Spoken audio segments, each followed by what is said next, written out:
ఓం మహాగణాధిపతయే నమః. శ్రీమాత్రే నమః. మాలాం కుంఢీం చ ఢమరుం శూలం శంఖం సుదర్శనం దధానం భక్తవరదం దత్తాత్రేయం నమామ్యహం. సదాశివసమారంభాం శంకరాచార్య మధ్యమాం అస్మదాచార్య పర్యంతాం వందే గురు పరంపరాం. నమస్కారం. భక్తి టీవీ ప్రేక్షకులందరికీ అమృత కలశం కార్యక్రమానికి స్వాగతం.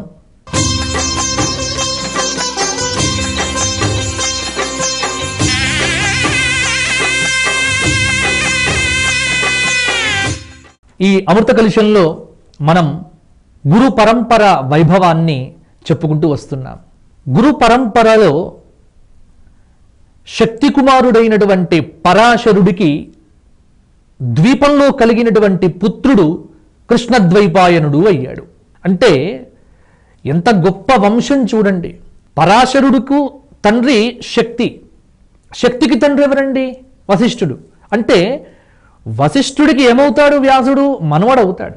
అందుకే వాసిష్ఠాయ నమో నమః అని చెప్పటంలో ఉన్న తాత్పర్యం అదే. వ్యాసుల వారు అవతరించి వేదములన్నింటినీ విభాగం చేశారు. అందుకే వ్యాస్యత ఇతి వ్యాసః అని చెప్పారు.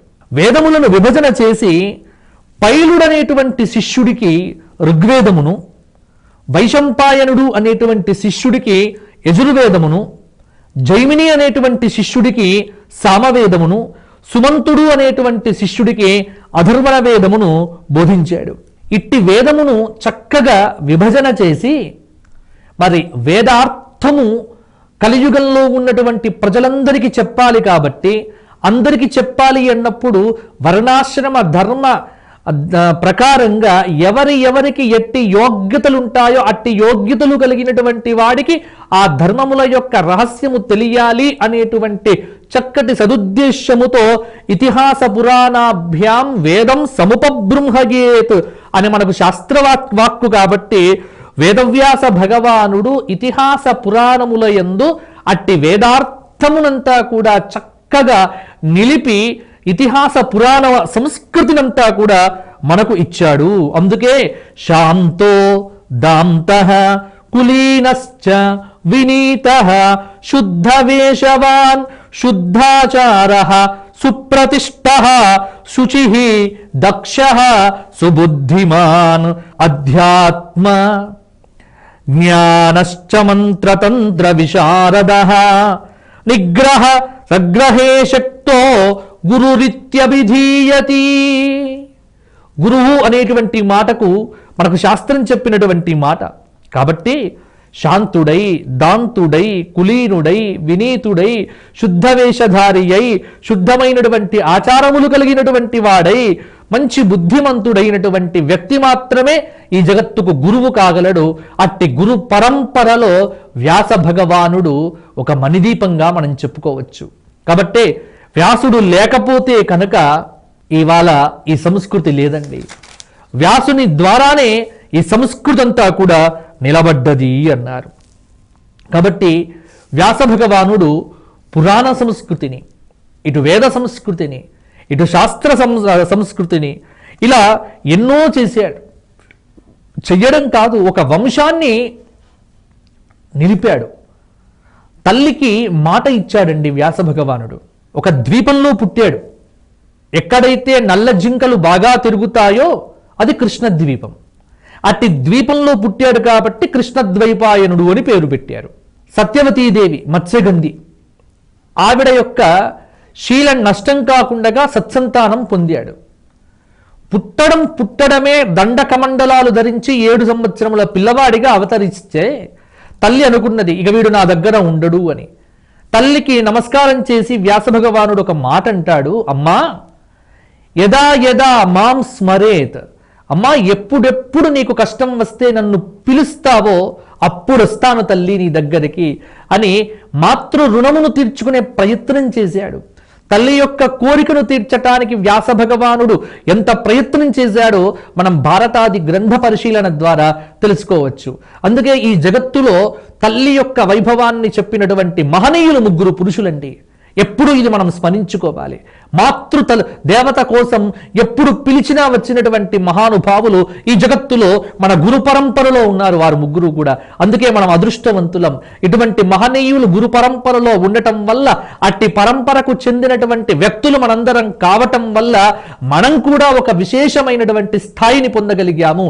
ఇట్టి స్థాయి మనకు ఇచ్చినటువంటి మన పరంపరకు ఎప్పుడూ మనం సదా నమస్కారాలు చేస్తూ ఉండాలి. మా పరంపర ఇది అని మనం సగర్వంగా చెప్పుకునేటువంటి ఒక అద్భుత గురు పరంపర మనకు మాత్రమే సొంతం, భారతీయులకు మాత్రమే సొంతం. అందుకే మన గురు పరంపరను చూసి మనం ఆనందంగా కూడా ఉందాం. ఓహో, ఇట్టి పరంపరలో నేను పుట్టాను, ఇట్టి పరంపర బాధ్యత నా మీద ఉంది అనేటువంటి ఒక బాధ్యతతో మనం ప్రవర్తన చెయ్యాలి. కాబట్టి ఇక్కడ 3 పురుషులు చెప్పారండి. మొదటివాడు వ్యాసుడు తల్లికి, అమ్మా ఎప్పుడు పిలిస్తే నేను అప్పుడు వస్తా అన్నాడు. ఇక రెండవ వారు ఈ జగత్తులో అట్టి గురుస్థానాన్ని పొందినటువంటి ఆ పరంపరలోనే వచ్చినటువంటి వారు శంకర భగవత్పాదుల వారు. ఆ చరిత్ర చెప్పుకున్నప్పుడు మనం చెప్పుకుంటాం. ఆర్యాంబాదేవికి చెప్పాడు, అమ్మా ఎప్పుడు పిలిస్తే అప్పుడు వస్తా అన్నాడు. ఇక అట్టి పరంపరలోనే ఉన్నటువంటి వారు గానగాపురంలో నిర్గుణ పాదుకలను మనకు అందించినటువంటి వారు సాక్షాత్తుగా దత్తాత్రేయ అవతార సంపన్నులు, మన సంస్కృతికి మూలభూతమైనటువంటి పురుషులు, సద్గురుదేవులు. కరంజా నగరంలో అవతరించినటువంటి శ్రీ నృసింహ సరస్వతి స్వామి వారు తన తల్లి అయినటువంటి అంబికకు మాట ఇచ్చారు. అమ్మా నీవు ఎప్పుడు పిలిస్తే నేను అప్పుడు వస్తా అని తల్లికి మాట ఇచ్చారు. తల్లికి మాట ఇచ్చిన మహనీయులు 3, ఆ 3 మన గురు పరంపరలో ఉండటమే ఈ గురు పరంపరకు ఇంతటి విశేషం మనకు కలిగింది. కాబట్టి వ్యాస భగవానుడు తల్లికి అలా చెప్పి అక్కడి నుంచి శమ్యాప్రాసం అనేటువంటి ఆశ్రమానికి వచ్చి అక్కడే ఇతిహాస పురాణ వేద ఇవన్నీ కూడా మనకు చక్కగా కూడా అందించే ప్రయత్నం చేశారు. భారతదేశానికి జగద్గురువుగా భాసిల్లారు. భగవద్గీతనైతేనేమి, ఏ సహస్రనామ స్తోత్రములైతేనేమి, ఇవాళ మనం చదువుతున్నటువంటి ప్రతి ఒక్క చదువు యొక్క మూలం ఎవరు అంటే వ్యాస భగవానుడు. అందుకే సంస్కృతంలో ఒక కవీశ్వరుడు రాస్తాడు, వ్యాసోచ్ఛిష్టం జగత్ సర్వం అన్నాడు. వ్యాసుడి నుంచి వచ్చిందే మొత్తం ఈ జగత్తంతా కూడా. కావున వ్యాసుడు లేకపోతే ఇవాళ మనము లేము, మన సంస్కృతి లేదు, మన సంప్రదాయం లేదు. అట్టి వ్యాసుని నుంచి ఆ పరంపరను పొందాడు ఎవరు అంటే తరువాత శుక భగవానుడు. శుక భగవానుడి యొక్క చరిత్ర చాలా గమ్మత్తుగా ఉంటుంది. ఇక్కడ వ్యాసుడి యొక్క పుట్టుక చాలా విచిత్రమే. అలాగే వశిష్ఠుల వారి యొక్క పుట్టుక చాలా విచిత్రంగానే ఉంది. వశిష్ఠుడు కానీ, వ్యాసుడు కానీ, అలాగే వ్యాసుడి యొక్క కుమారుడైనటువంటి శుక భగవానుడి యొక్క పుట్టుక కూడా దేవీ భాగవత పురాణంలో మనకు చూపించారు. మన గురు పరంపరలో శుక భగవానుడు కూడా ఉన్నాడు. శుకుడు ఎలా పుట్టాడు? వ్యాసుడికి ఒక గోరువంక పక్షుల యొక్క జంటను చూస్తే ఒక కోరిక కలిగిందట. అవి అప్పుడే పుట్టినటువంటి తమ పిల్లల పట్ల చూపిస్తున్న ప్రేమ, ఆప్యాయత, అనురాగాలను చూచి వ్యాసుడు కూడా మోహపడ్డట. అబ్బా, తిరియక్ పక్షులకే, తిరియక్ జంతువుల్లోనే, తిరియక్ జీవుల్లోనే ఇంతటి ప్రేమ ఉంటే తమ సంతానం పట్ల, నాకు కూడా ఒక పుత్రుడుంటే ఎంత బాగుండేది అనుకున్నాడు. అలా చాలండి. ఎందుకంటే ఆ సత్సంకల్పం, సత్య సంకల్పం. ఎందుకంటే వారు సత్య మహర్షులు కాబట్టి, సత్యవ్రతులు కాబట్టి వారి సంకల్పం ఎప్పుడూ సత్యమే అవుతుంది, అబద్ధము కాదు. కాబట్టి ఆ సంకల్పం కలగడం ఏమిటి? వెంటనే నారదుడు వచ్చాడు. ఏం సంకల్పం కలిగింది అన్నాడు. నాకు పుత్రుడు కావాలి అన్నారు. ఏ దేవతోపాసన చెయ్యాలి అని అడిగాడు. ఈశ్వరుడి యొక్క అనుగ్రహాన్ని పొందు అన్నారు. అప్పుడు ఈశ్వరుడి కోసం తపస్సు చేస్తే ఈశ్వరుడు వచ్చి ఈయన అడక్క ముందే చెప్పేసేట, పంచభూతాలతో సమానమైన ఒక పుత్రుడు పుడతాడు పో అని చెప్పి వెళ్ళిపోయాట. ఇంటికి వచ్చినటువంటి వ్యాస భగవానుడికి మరల సందేహం కలిగింది. ఏమని అంటే, భార్య లేనటువంటి నాకు సంతానం ఎలా అవుతుంది, ఈశ్వరుడు ఎలా సంతానం ఇస్తా అని చెప్పి వెళ్ళాడు. ఇప్పుడు మరొక్క సందేహం కలిగింది. కానీ ఈశ్వరవచనం అబద్ధమవుతుందా? తన సంకల్పం అబద్ధమవుతుందా? ఇలా ఆలోచిస్తూ అరణి యొక్క మదనం చేస్తూ ఉంటే ఘృతాచి అనేటువంటి ఒక అప్సరస ఒక శుకరూపాన్ని ధరించి వ్యాస భగవానుడి యొక్క ఆ ఆశ్రమ ప్రాంతంలో తిరుగుతూ ఉన్నదట. ఆ ఘృతాచి అనేటువంటి అప్సరసను అలా చూస్తూ ఉన్నట్ట. అప్పుడు వ్యాసుడు చూసి శపిస్తాడేమో అని శుకరూపాన్ని ధరించిందట. అప్పుడు వ్యాసుడి యందు కలిగినటువంటి ఆ ఇచ్ఛ, ఆ సంకల్పం, ఆ కోరిక అనేటువంటిదే ఒక సంకల్పంగా పరిణమిల్లి అదే రేతో రూపమై ఆ రేతస్సు అనేటువంటిది వెళ్ళి మదిస్తున్నటువంటి అరణిలో పడ్డది. మహానుభావుల యొక్క తేజస్సు వ్యర్థం కాదు కాబట్టి ఆ అరణి నుంచి అప్పుడే ఒక అద్భుతమైనటువంటి తేజో రూపం ప్రాదుర్భవిస్తే ఆ ప్రాదుర్భవించినటువంటి ఆ అగ్నిమయ దివ్య భవ్య రూపమే శుకరూపంగా అక్కడ సాక్షాత్కరించింది. ప్రాజాపత్య పురుషుడిలాగా అగ్నిహోత్రం నుంచి ఉద్భవించినటువంటి మహానుభావుడు శుక భగవానుడయ్యాడు. అందుకే యతో రూపం శుకరూపం దృష్ట్వా, శుకరూపాన్ని చూచి నందువల్ల తన రేతస్సు నష్టమైనందువల్ల పుట్టినటువంటి పిల్లవాడు కాబట్టి ఈ పిల్లవాడికి ఏం పేరు పెట్టాలి అన్నప్పుడు శుకుడు అనేటువంటి పేరును పెట్టారు. ఆ పిల్లవాడు అలా పుట్టడం ఏమిటి, పెరగడం ఏమిటి, 7 సంవత్సరముల పిల్లవాడిగా మారిపోయాడు.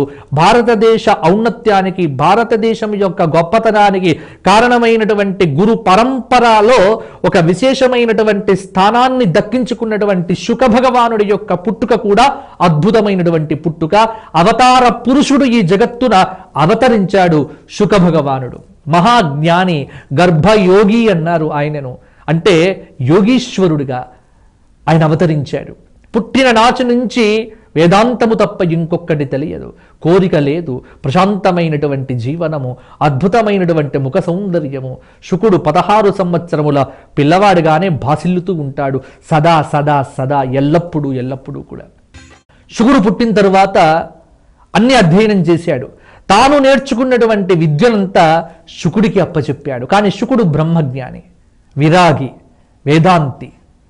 అందుకే భాగవతంలో రాస్తారు, యం ప్రవ్రజంతమనుపేతమపేత కృత్యం ద్వైపాయనో విరహకాతర ఆజుహావ పుత్రేతి తన్మయతయా తరవో అభినేదుః తం సర్వభూత హృదయం మునిమానతోస్మి యం ప్రవ్రజంతమనుపేత అపేత కృత్యం సముడై ముక్త కర్మచయుడై సన్యాసియై ఒంటిపోవా. పోతనామాత్యుల వారు రాస్తారు, సముడట శుకుడు. సముడు అనేటువంటి మాటకు అర్థం ఏమిటి అంటే బ్రహ్మము. అంటే బ్రహ్మము తెలిసినటువంటి వాడు బ్రహ్మమే అవుతాడు. కాబట్టే యం ప్రవ్రజంతం, ఆ వెళ్ళటం అనేటువంటి వెళ్ళటం ఎలా వెళ్తున్నాడు అంటే మామూలుగా వెళ్ళటం లేదు. ప్రవ్రజంతం ప్రకృష్టమైన గమనం అండి. ప్రకృష్టమైన గమనం అంటే అన్ని వదులుకొని వెళ్తున్నాడు, బంధాలన్నీ త్యజించాడు, అన్ని బంధములు దాటివేశాడు. పుత్రేషణ, దారేషణ, ధనేషణాది ఈశన త్రయాలు వదిలిపెట్టేశాడు. ఏవీ లేవు ఆయనకు. వెళ్తున్నటువంటి ప్రవ్రజంత అనుపేతం, ఉపనయన సంస్కార రహితుడు, అనుపేతం. ఎం ప్రవ్రజంతం అనుపేతం అపేత కృత్యం, చేయ తగిన పని లేదు, చేసే పని లేదు. ద్వైపాయనో వ్యాస భగవానుడు విరహకాతరహ, పుత్రుడి యొక్క వియోగాన్ని భరించలేనటువంటి వాడై పిలిచాట, పుత్రాని పిలిచాట శుకుణ్ణి. అప్పుడు పంచభూతములతో సారూప్యాన్ని, పంచభూతములతో కలయిక పొంది పంచభూతముల యందు ఉద్భవించినటువంటి ఆ శుక భగవానుడు మాట్లాడలేదు. కానీ శుక భగవానుణ్ణి పిలిస్తే ప్రకృతి అంతా పులకరించి సమాధానం చెప్పింది. ప్రకృతిలో లీనమైపోయాడు శుకుడు. అట్టి శుకుడు మన గురు పరంపరలో ఒక గురుస్థానాన్ని అలంకరించినందువల్ల ఎంత గొప్ప అదృష్టవంతులమయ్యామండి. మా గురు పరంపరలో ఒక శుకుడున్నాడు, ఒక వ్యాసుడున్నాడు, ఒక పరాశరుడు ఉన్నాడు, ఒక శక్తి ఉన్నాడు, ఒక వశిష్ఠుడు ఉన్నాడు, ఒక బ్రహ్మ ఉన్నాడు, ఒక నారాయణుడు ఉన్నాడు, ఒక ఈశ్వరుడు ఉన్నాడు. అంటే ఈశ్వరుని నుంచి ఉత్పన్నమైనటువంటి ఒక పరంపరలో ఈ జాతి బ్రతుకుతూ ఉన్నది. మన జాతికి మూల పురుషులంతా కూడా వీళ్ళంతా ఉన్నారు. ఎక్కడి నుంచో పుట్టలేదు మా జాతి, ఆ ఈశ్వరుడి నుంచి వచ్చినటువంటి గొప్పనైనటువంటి ఒక జాతి ఈ భారతదేశంలో ఉన్నటువంటి పెరుగుతున్నటువంటి జాతి. ఎంత గొప్పవారివండి మనమంతా కూడా. కాబట్టి మన పుట్టుకకు మన సంస్కృతికి ఆధారభూతమైనటువంటి వారంతా కూడా. అందుకే ఇది ఒక పరంపర. ఈ పరంపరలో శుకుడి దగ్గర వచ్చి ఆగాం మనం. శుకుడు చాలా భాగవతం విన్నాడు. దేవీ భాగవతంలో శుకుడి మీద చాలా చక్కటి చరిత్ర ఉంది. ఇట్టి శుకుడే పరీక్షిత్ మహారాజు 7 రోజుల్లో ముక్తి పొందటానికి కావలసిన భాగవతాన్ని ఉపదేశం చేశాడు. ఇవాళ భాగవతం మనకు దక్కుతున్నది అంటే భాగవతాన్ని మనకు చెప్పిన గురువు, భాగవతాన్ని మన భావగతం చేసినటువంటి జగద్గురువు శుకభగవానుడండి. కాబట్టే ఎప్పుడూ ఆయనకు రుణపడి ఉంటాం మనం. ఎంత గొప్పది భాగవతం. నిగమకల్పతరోర్గలితం ఫలం శుకముఖాతు అమృతద్రవ సంయుతం పిబత భాగవతం రసమాలయం ముహురహో రసికా భువి భావుకా. గొప్పది భాగవతం. అట్టి భాగవతాన్ని మనకు అందించినటువంటి మహనీయుడు, అద్భుతమైనటువంటి వాడు, అద్భుతమైన గురు పరంపరలో ఒక స్థానాన్ని పొందినటువంటి వాడు ఎవరు అంటే శుకభగవానుడు. కాబట్టి గురు పరంపరలో విశేషమైన స్థానం. అట్టి శుకుడి యొక్క దివ్యమైనటువంటి సాహచర్యాన్ని పొంది శుకుడి దగ్గర మరలా ఆ రకమైనటువంటి విద్యను అధ్యయనం చేశారు. ఇక్కడ శుకాది బ్రహ్మర్షులు భాగవతాన్ని మనకు అందించారు. పరంపరలో వస్తున్నటువంటి వారు మరల మనకెవరు అంటే గౌడపాదాచార్యుల వారు. ఇక్కడ శుకభగవానుడు యోగి, యోగీశ్వరేశ్వరుడు. భాగవతంలోనే ఒక ప్రశ్న అడిగారు. గర్భయోగి అయినటువంటి శుకభగవానుడికి భక్తి ఉద్భవించినటువంటి భక్తిని ప్రబోధించేటువంటి భాగవతంతో పని ఏమిటి? ఆయన భాగవతం ఎందుకు చదవవలసి వచ్చింది? ఇవాళ భాగవతానికి మనకు గురువుగా మనం ఆయనను పేరు చెబుతూ ఉన్నాం కదా. ఎలా ఆయన గురువు అయ్యాడు? ఎలా ఆయన మనం గురువుగా భావన చేస్తున్నాం అంటే దానికి ఈ శౌనకాది ఋషులు అడిగితే సూతుల వారు సమాధానం చెప్పారు. ఏమంటే ఆత్మా రామశ్చ మునయో, ఆత్మా రామశ్చ మునయో నిర్గ్రంథా అప్యురుక్రమే కుర్వంతి అహైతుకీం భక్త్యం ఇత్థం భూతగుణో హరి. ఎంత గొప్ప మాట అండి.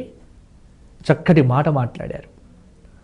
ఆత్మా రామశ్చ మునయః, మునులంతా ఆత్మారాములు. నిర్గ్రంథా అంటే గ్రంథములతో వారికి పని లేదు.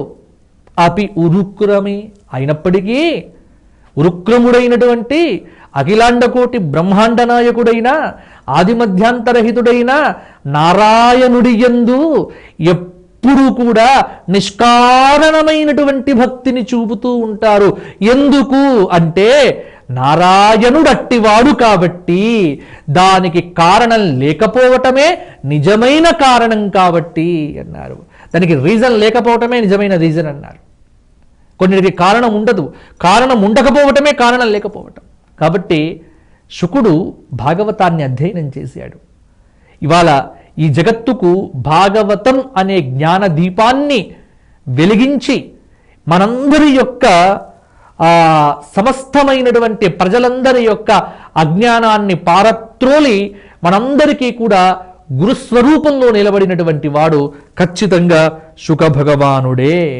అందుకే ఇదం భాగవతం నామ పురాణం బ్రహ్మ సంహితం ఉత్తమ శ్లోక చరితం చకార భగవాన్ ఋషి నిశ్రేయసాయ లోకస్య ధన్యం స్వస్త్యజనం మహత్.